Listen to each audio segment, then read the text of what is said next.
أعوذ بالله من الشيطان الرجيم بسم الله الرحمن الرحيم الحمد لله رب العالمين الرحمن الرحيم مالك يوم الدين إياك نعبد وإياك نستعين اهدنا الصراط المستقيم صراط الذين أنعمت عليهم غير المغضوب عليهم ولا الضالين آمين. السلام عليكم ورحمة الله وبركاته. الحمد لله والصلاة والسلام على رسول الله سيدنا محمد بن عبد الله وعلى آله وصحبه ومن والاه. أشهد ونشهد أن لا إله إلا الله وأشهد أن محمدا عبده ورسوله. اللهم فصل وسلم على سيدنا محمد عبدك ورسولك النبي الأمي وعلى آله وصحبه وبارك وسلم. ثم أقول رب اشرح لي صدري ويسر لي أمري واحلل عقدة من لساني يفقه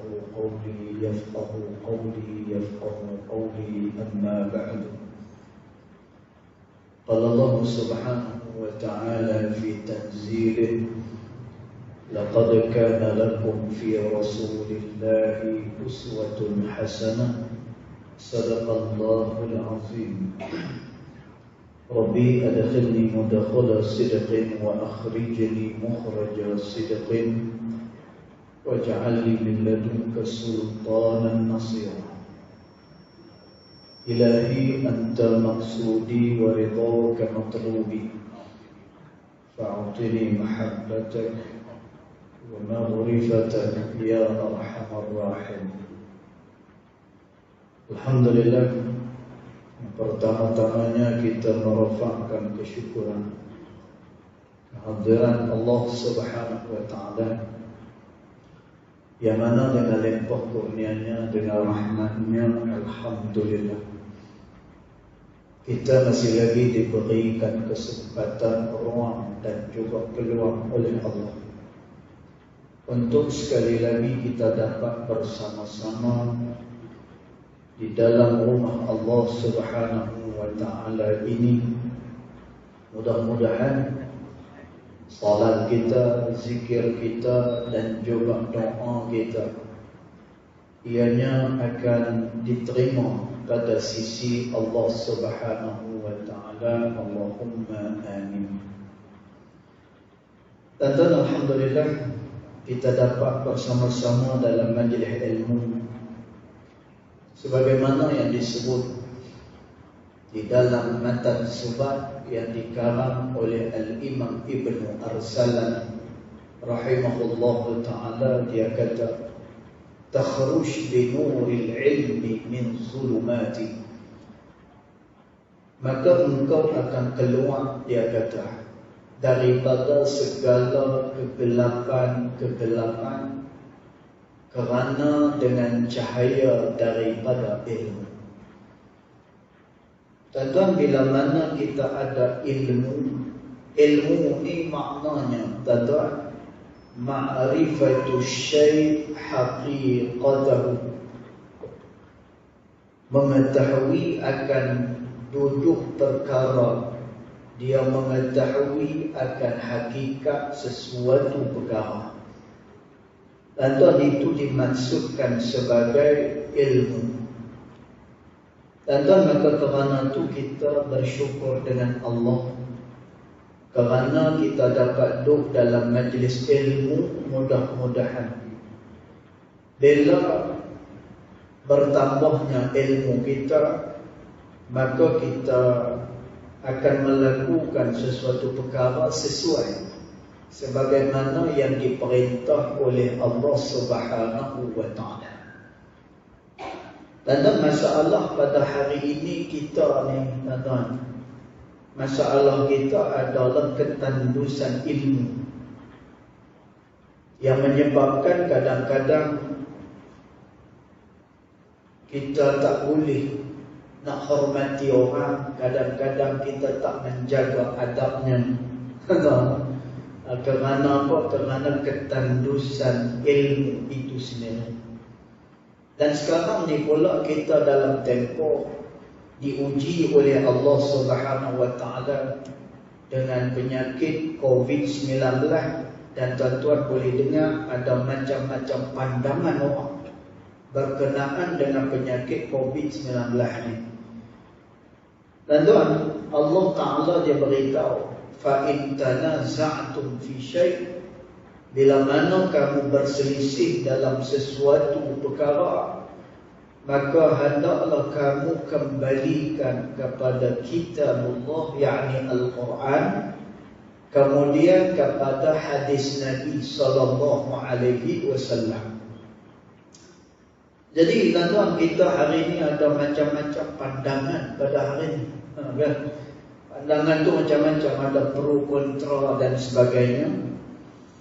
Tuan-tuan, tapi Allah Ta'ala dia ada, bila mana ada berlaku sesuatu perkara, serahkanlah perkara tersebut kepada ahlinya. Serahkan kepada ahlinya.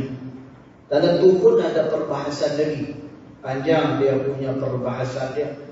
Dan sebab itu apa pun juga kita mesti kena berdasarkan kepada ilmu itu sendiri. Jadi tuan-tuan, mudah-mudahan tindak tanduk kita ini adalah berdasarkan kepada ilmu kita, dan juga kita boleh hormat kepada orang lain. Maknanya macam tu. Jadi bila kita dah letakkan, contoh masjid letakkan, ya, kena pakai sejadah, kena pakai apa, patuh sudah. Patuh sudah. Sebab kita tahu tak, kalau main penguasa geng masjid ni, dia kena keluar 10,000 waktu untuk masjid. Kemudian AJK seorang 1,000 akan kena. Siapa nak bayar? InsyaAllah. Jadi kita pakak-pakak lah. Walaupun kadang-kadang kita tak setuju, kadang-kadang macam ada benda yang berasa kita tak kena, tapi kita hormat. Kita hormat. Pakak-pakak lah. Rasa 10,000. Ni mereka tak main dah orang. Mereka main lagi. Tak tahu. Jadi kita harmonikan keadaan dekat masjid kita. Jadi kita masuk tu tadi, tak apa lah, dengan ada bukan tak ismail, boleh cuma kena ikutlah dia punya undang-undang dan sebagainya. Dan tuan, jadi tak salah pun sebenarnya, tak salah pun. Bahkan kita sembahyang berjarak macam ni, tak apa lah, bukannya kita tanggung, mereka tanggung. Apa-apa pun mereka tanggung. Bahkan kita kalau tengok di dalam usul fiqh, bila mana kita ada ilat, tuan-tuan, bila mana kata ada ilat, tolong dengar ni, tuan-tuan, nanti dia jadi tak faham ni. Dalam usul fiqh, tuan-tuan, ni cerita dalam kelas ni, dalam sekolah ni. Kami yang mengajar ni, kami tak mengajar macam dalam kelas, macam dalam universiti. Kalau mengajar macam dalam universiti, nak kena i'rab pula. Ni i'rab dia apa? I'rab pun kita dah apa ni, dah tak tahu dah apa dia i'rab ni. Kan? Tak apa, kita bagi mudah. Nak contoh ni, bila sembahyang kita berjarak ni, yang kena ni adalah orang-orang yang buat SOP ni. Mereka lah yang tanggung. Kalau seandainya mereka betul ikhlas, maknanya perkara tu betul, tak apa, dia dibenarkan pada syarak. Tapi kalau benda ni tak betul, adanya agenda lain dan kita pun tak tahu. Tuan-tuan, kami dulu masa mengaji di Mesir, ni nak cerita dia, kami yang mengaji kat Mesir ni kira tak setuju sajalah dengan dengan pejabat pendidikan. Cerita dia tak setuju lah. Sikit-sikit akan bendera lah. Tak tahu lah, Ustaz Hamzah pun tahu kan, zaman belajar ni macam mana kat universiti dulu. Sikit-sikit angkat bendera, sikit-sikit angkat bendera. Maknanya apa? Sikit-sikit kira tak puas hati, demonstrasi. Tapi bila kami balik ke Malaysia, ada yang jadi pensyarah, ada hak yang jadi pengarah, ada hak yang jadi pegawai zakat. Tuan-tuan, bila mereka duduk dekat tang tu, tuan-tuan, baru mereka tahu payahnya, susahnya untuk untuk melaksanakan sesuatu tugas tu. Baru dia tahu bila dia duduk di tempat tersebut. Dulu kita tak duduk kat tempat tu, kita tak tahu. Tapi bila kita dah duduk dah, baru tahu dia punya masalah sekian-sekian. Macam tu. Tuan-tuan, maka demikian. Bila mana kata ada elat, tuan-tuan, elat ni maknanya sebab kan? Maknanya sebab. Tuan-tuan, hukum asal bila mana kita renggangkan kita punya soft ni, hukum dia makruh. Dan bila makruh, mengurangkan pahala pada sisi Allah Subhanahu wa ta'ala. Tak elok kebenaran.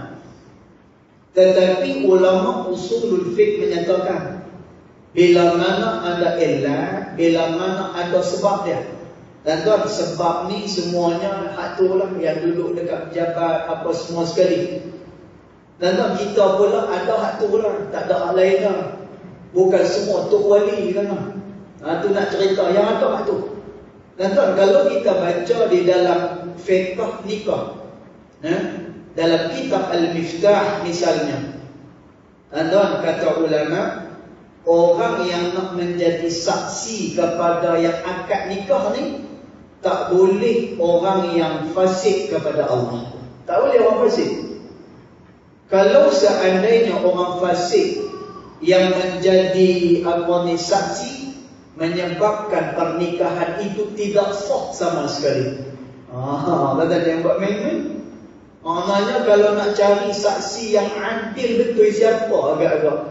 Dan siapa dia agak-agak? Dan tuan, kerana tu kata Al-Imam Al-Ghazali rahimahullahu ta'ala, maka nak cari hak yang betul-betul siqah, yang betul-betul adil, payah sangat-sangat. Jadi nak buat macam mana? Kalau tak jumpa, pakat tak nikah lah anak-anak kita pada hari ini. Pakat tak nikah lah. Zairah tengok hak ni fasik, hak ni pun ada buat dosa, hak ni pun ada buat dosa. Maka kata Al-Imam Al-Ghazali rahimahullahu ta'ala, memadailah orang yang boleh dipercayai pada zaman tersebut. Jadi cukuplah orang-orang macam Ustaz Hamzah, orang-orang tua yang ada dekat sini, insya-Allah mereka adalah orang-orang yang baik. Walaupun kita tak sempurna sebagaimana hak yang dikehendaki, yang ada hak tu lah, nak buat macam mana? Sebab tu saya kempen dulu. Kata saya kempen macam mana?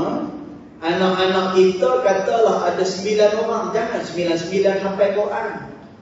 Tuan, ada 9 orang, 3 ahli ekonomi, 2 orang doktor, dan tuan, lagi 4 orang lagi hak tu tahfiz Al-Quran.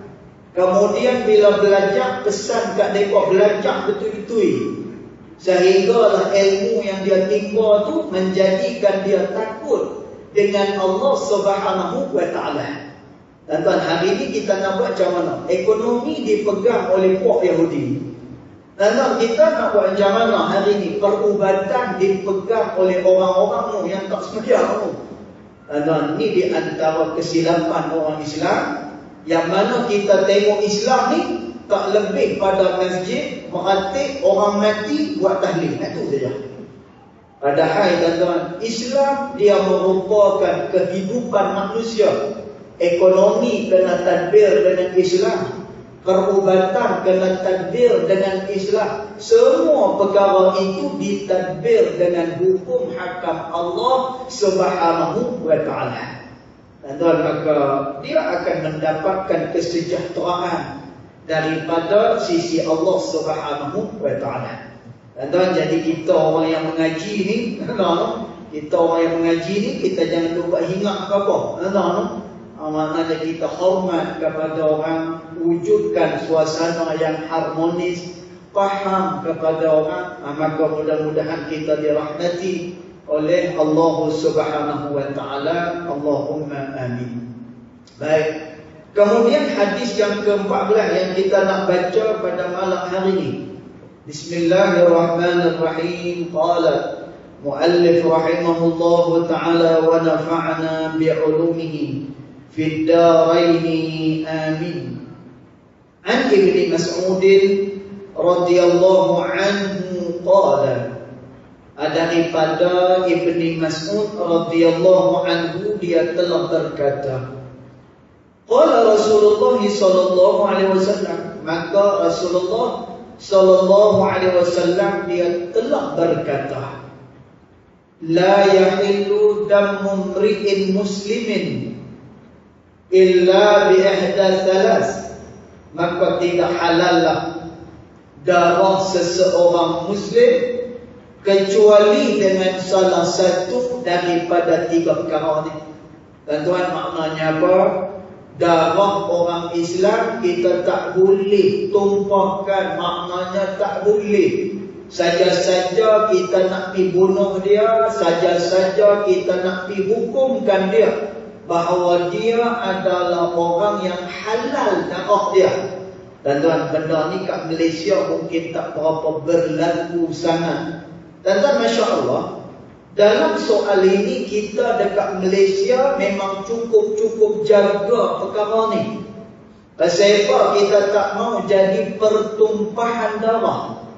Tuan-tuan, kalau jadi pertumpahan darah antara kita, tuan-tuan tengok apa yang berlaku di Syria. Tuan-tuan tengok apa yang berlaku di Yaman misalnya.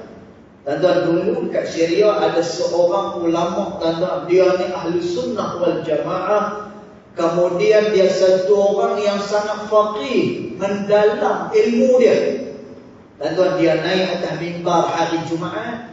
Dia kata apa? Aku minta, dia kata, kepada rakyat Syria supaya jangan melakukan penentangan, kerana bila mana negara menjadi huru hara, kamu akan terima akibat yang besar, kata ulama ni.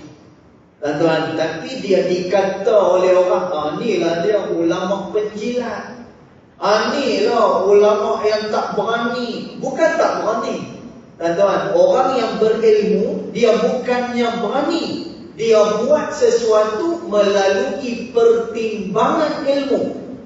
Tuan-tuan, orang yang buat pertimbangan ilmu ni, dia beza dengan orang yang saja-saja berani.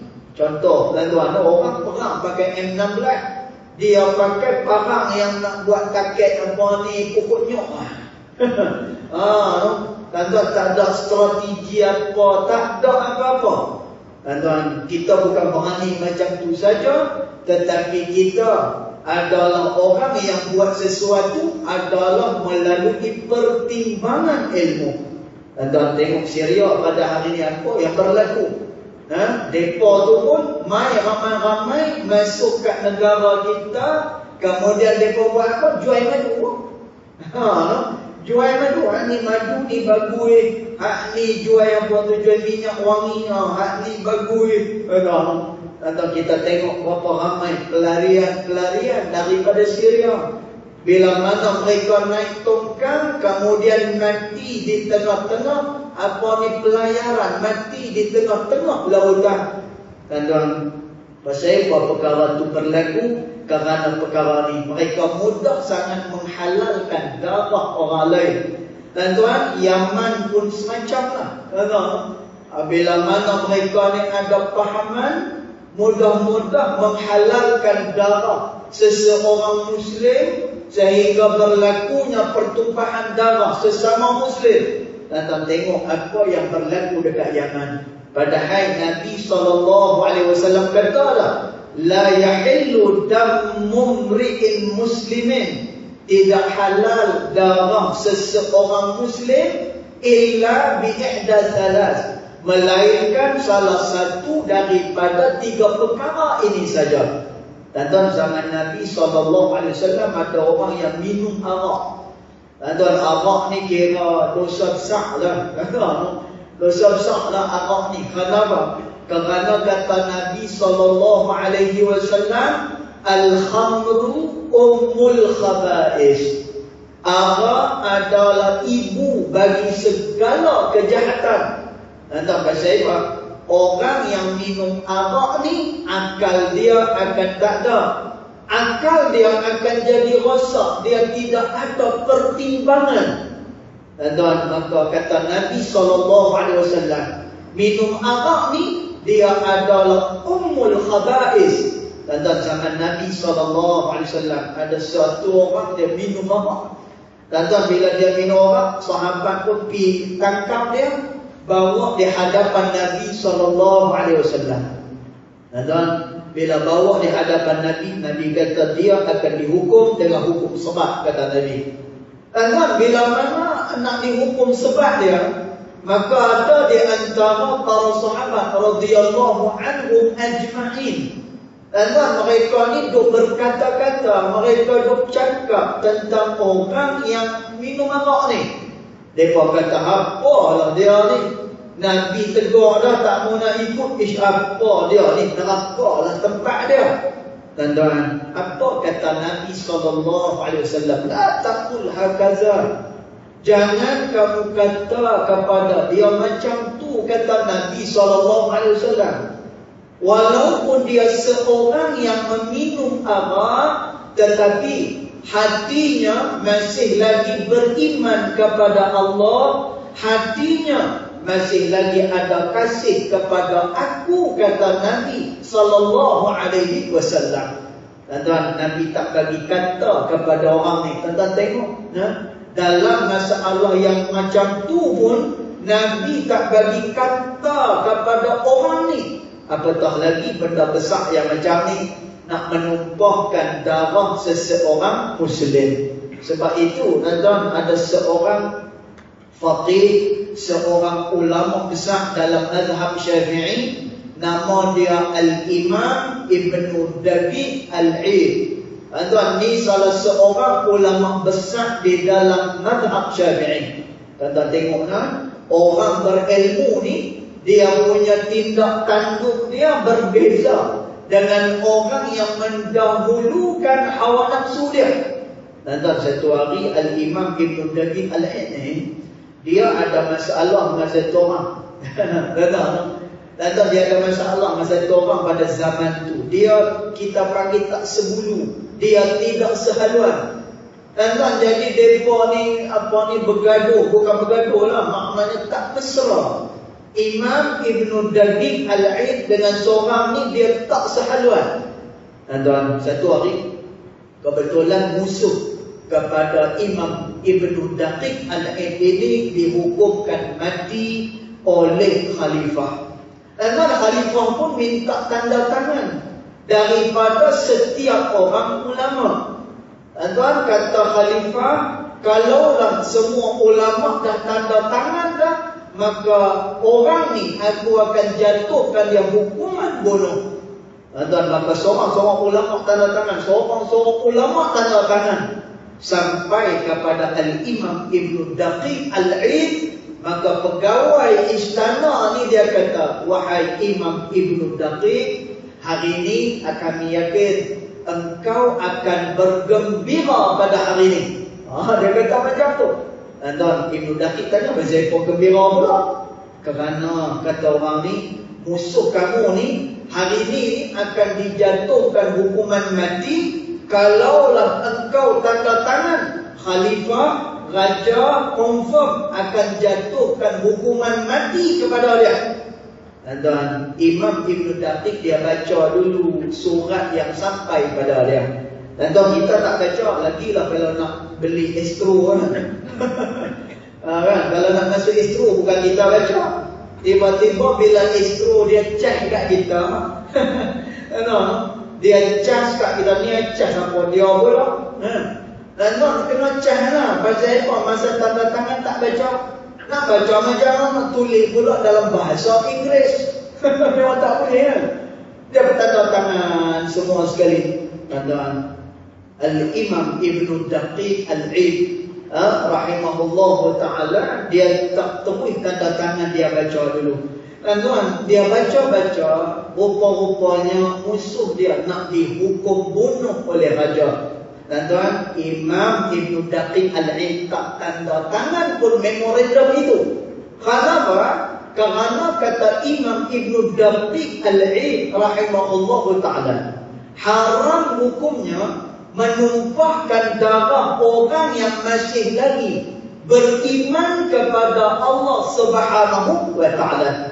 Tuan-tuan, jadi jangan mudah-mudah kita nak hukumkan darah dia halal, darah dia boleh ditumpahkan.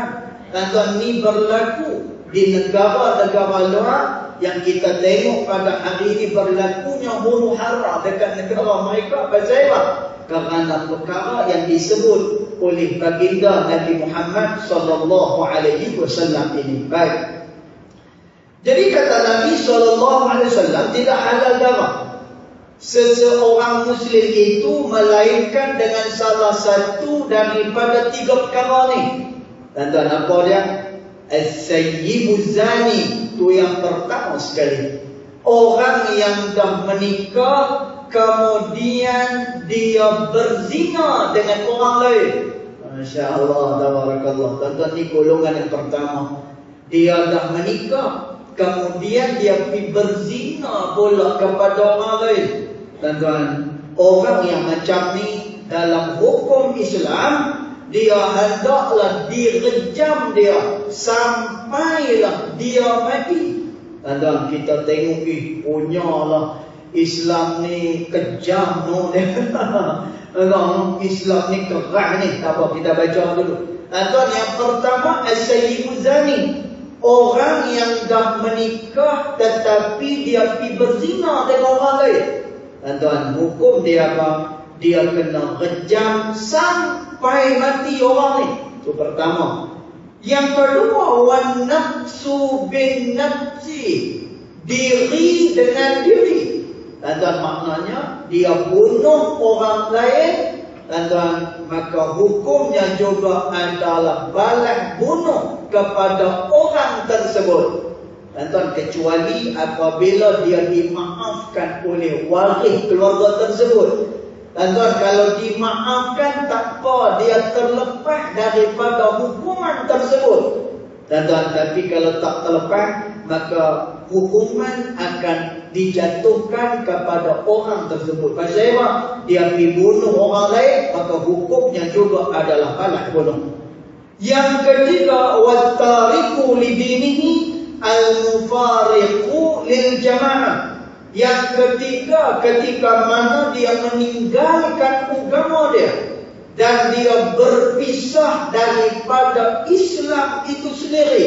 Dan maknanya siapa? Orang yang murtad. Maka setelah daripada mana diajak dia untuk kembali kepada agama Allah, dia tak mau. Dan maka halallah darah dia untuk ditumpahkan.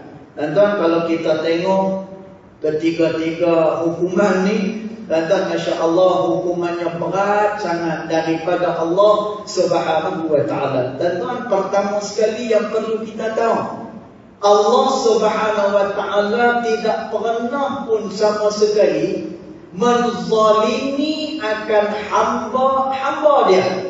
Tuan-tuan, apa yang kita buat pada hari ini, tuan-tuan, yang kita buat pada hari ini semuanya dibalas dengan balasan yang besar daripada sisi Allah Subhanahu wa ta'ala. Tuan-tuan, ni amalan yang kita buat ni. Kata Allah Subhanahu wa ta'ala di dalam hadis qudsi, ana inda dhanni abdi bi, kata Allah. Benda yang kamu buat, kata Allah Subhanahu wa ta'ala, adalah berdasarkan kepada apa yang kamu rasa kepada aku, kata Allah. Tuan-tuan, maknanya apa? Kalau sembahyang tak sah ni, yang kita buat tak sah ni, tuan-tuan, kita berasa macam amalan ni insya-Allah ianya akan diterima oleh Allah Subhanahu wa ta'ala. Tuan-tuan, amalan tu akan diterima oleh Allah Subhanahu wa ta'ala. Tuan-tuan, apa juga amalan yang kita rasa aku yakin amalan ni akan diterima oleh Allah Subhanahu wa ta'ala. Dan maka amalan tu insya-Allah akan diterima oleh Allah Subhanahu wa taala. Bahkan kata Nabi SAW, siapa-siapa di atas muka bumi ni yang dia banyak memuhasabah diri dia. Tuan-tuan ambil masa, tuan-tuan tengah-tengah malam, no? Kemudian lepas-lepas daripada sembahyang, tuan-tuan kita kena ambil masa tu kan. Pasal apa? Kerana kita nak kena tengoklah diri kita ni adalah diri yang sangat-sangat kurang dengan Allah Subhanahu wa taala. Kita kurang dengan Allah. Sembahyang kita pun banyak yang tidak khusyuk. Dan tuan, ada banyak lagi hutang-hutang kita dengan Allah Subhanahu wa taala. Dan tuan, banyak lagi hutang-hutang kita dengan sesama manusia. Dan tuan, agak-agak macam mana esok kita nak pulang kembali kepada Allah Subhanahu wa taala. Dan tuan, maka kata Nabi SAW, tuan, buat amalan ni bukan susah sangat. Dan tuan, insya-Allah amalan yang saya bagi pada tuan-tuan selama kita mengaji ni, insya-Allah tak perlu cari perdu pokok, tak perlu. Tak perlu untuk dia pergi dekat tengah laut, orang pergi berzikir dekat tengah laut. Tak ada. Walaupun dulu kita ni dengan tubuh kita macam tu lah. Ada suluknya, kemudian ada mengajinya. Tapi bila mana kita nak berikan kepada orang, kata Nabi SAW, permudahkan urusan orang untuk mendekatkan diri kepada Allah Subhanahu wa taala. Dan buat amalan ni. Kata Nabi SAW, siapa-siapa yang duduk seorang-seorang dia, dan dia duduk seorang-seorang, relax seorang-seorang kan, maka dia pun memuhasabah diri dia. Aku ni banyak lemah. Aku ni macam ni. Aku ni dulu pernah buat macam tu. Dan tiba-tiba mengalir air mata dia. Dan kalau dia boleh buat macam tu, kata Nabi SAW, nanti pada hari akhirat, hisab dia akan dikurangkan oleh Allah Subhanahu wa taala. Kemudian air mata yang mengalir tu, dan tuan, mampu memadamkan api neraka Allah Subhanahu wa taala. Dan tuan, satu hari pada hari Isra dan juga Mi'raj. Dan tuan, ni tak lama lagi lah kita nak Isra dan juga Mi'raj. Baik. Jadi satu hari Nabi SAW di Isra dan di Mi'rajkan oleh Allah Subhanahu wa taala. Dan tuan, Nabi SAW pergi kepada neraka Allah. Atau bila Nabi pergi neraka, Nabi kata apa? Aku berjumpa dengan malaikat yang duk jaga neraka ni. Dia tak pernah senyum semenjak dia dijadikan oleh Allah Subhanahu wa taala. Dia tak pernah senyum. Orang tak pernah senyum ni. Kan? Jadi kalau kita tengok apa ni tentera, kalau kita tengok tu geng-geng yang ganas-ganas ni, dengan parut apa ni di muka dia, risau hati kita. Jadi kata Nabi SAW, aku pergi neraka, aku tengok neraka, aku diperlihatkan neraka oleh Allah Subhanahu wa taala. Maka Nabi kata, aku tengok dia penjaga neraka itu tidak pernah senyum. Malah Jibril habaq kepada aku. Semenjak dia dijadikan oleh Allah, dia tidak pernah senyum. Ada cengihnya penjaga neraka Allah Subhanahu wa taala. Ada Nabi tengok api neraka tu punya dahsyat, punya besar. Kata tiba-tiba ada mai ayat. Ada tiba-tiba mai ayat. Ayat tu sikit dia. Kata bila kena sahaja ayat tu pada api neraka ni, tiba-tiba api neraka tu terpadam. Tuan, Nabi tanya dengan Jibril alaihi salam, wahai Jibril, ayat apa ni? Ni ayat apa ni? Tuan, apa kata Jibril alaihi salam? Muhammad, itu adalah ayat mata orang yang dia teringat dosa-dosa dia, kemudian mengalir air mata dia pada api neraka Allah Subhanahu wa taala. Dan sebab itu kata Nabi SAW, orang yang duduk seorang-seorang fafadat ainah, maka mengalir air mata dia, maka dia juga akan mendapatkan lindungan Allah pada hari yang tidak ada perlindungan melainkan perlindungan Allah Subhanahu wa taala. Tuan-tuan hebat, tuan-tuan ayat mata kita ni. Sebab itu kita dengan Allah Taala ni ayat mata. Dengan Allah Taala ni teriak. Ini nak apa ni, selesaikan masalah kita dengan Allah Subhanahu wa taala. Tuan-tuan, jadi bila mana kita tengok begitu mudah Allah merahmati seseorang, kemudian setiap amalan yang dilakukan diberikan rahmat yang besar oleh Allah Subhanahu wa taala, dan maka terbukti dekat sana Allah tak menzalimi hamba-hamba dia. Apa itu pasal apa dengan hukum-hukum ni? Orang yang berzina dah kahwin dah, dia pergi berzina, kejam sampai mati. Tuan, dia pergi bunuh orang, balasan dia juga adalah balas bunuh. Orang yang murtad, kita dah dakwah dia tak mau kembali, dan darah dia juga adalah halal. Dan tuan, semua hukuman ni kerana kasih sayang daripada Allah Subhanahu wa taala. Dan tuan, Allah Taala tak mau umat Islam, Allah Taala tak mau hamba-hamba dia berzina. Dan tuan, kalau berzina ni nanti anak tu nak dinasabkan kepada siapa? Dan tuan, Islam dia cukup menjaga penyakit-penyakit yang menular. Dan tuan, ni Islam dia jaga benda-benda ni. Dan tuan, Islam tak mau bila mana ada anak yang lahir, anak itu dibiarkan begitu sahaja tanpa ia dipertanggungjawabkan. Dan tuan, Islam dia cukup jaga maruah seseorang. Dan tuan, sebab itu Islam dia tak bagi orang yang dah menikah zina, dia tak bagi pergi bunuh orang, kemudian dia tak bagi orang ni keluar daripada agama Allah Subhanahu wa taala. Dan tuan, kalaulah satu orang ni dia keluar daripada agama Allah, macam mana Allah nak balas kebaikan-kebaikan yang dia lakukan?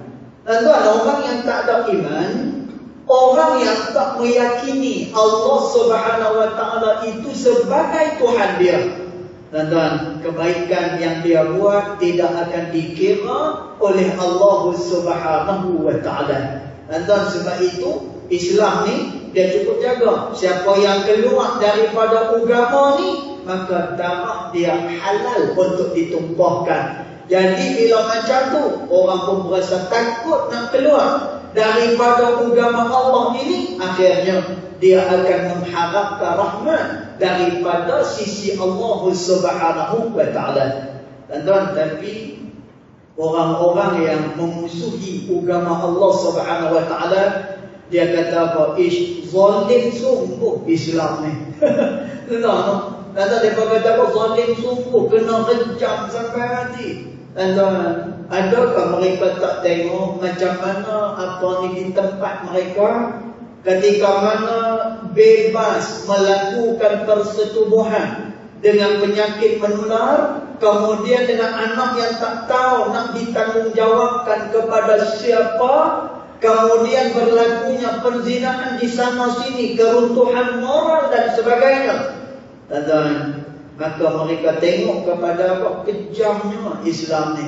Dan tuan, hukum ni dibuat oleh Allah Subhanahu wa taala kerana kasihnya Allah Subhanahu wa taala kepada hamba-hamba dia. Kerana tu, mana-mana orang yang dia beramal kepada Allah Subhanahu wa taala, pasti dan pasti dia akan menjadi orang yang diterima pada sisi Allah Subhanahu wa taala.